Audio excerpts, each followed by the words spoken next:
why Alaska? Why is the last frontier a little bit different than everything else? It's just like anything you want it to be for me. My first trip up there, I think, was in 2014, and it was actually a miserable experience in this swamp for moose and just a terrible. But it's just like I call Alaska like heroin, like a drug that just freaking hooks you, you know.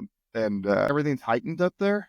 I mean, for Mark and I, adventure is everything. We're not like species specific. We kind of coined our own phrase called experience hunters, kind of where the experience project came from, and that we're just chasing like adventure. And like, go give me dial up the adventure dial to 120%. Let's go do this.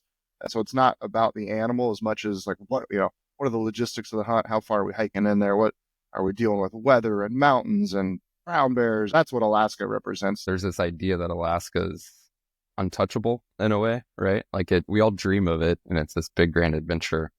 I was able to go for the first time in 2019 with Steve and a group of guys, and we did a pretty typical fly-in drop camp caribou hunt. I mean, I remember flying in and thinking, okay, like we could turn around and go home now. That was worth it. Like just the experience of being Alaska, being part of what is such a different way of life in a way up there. I mean, I could tell a bunch of stories. Like it's just the people, the culture, yes, the hunting, of course, but like the land, it's just such a wild place. And as soon as I did it once, like Steve said, it's a little bit like heroin where it's like, okay, how do I get back up here? Like, how do I do that again? But there's so much variety, which is another thing. It's like, from southeast to the far north and interior and coastal and peninsula, there is just so much to experience and explore. And it doesn't have to be as difficult or as expensive as you think.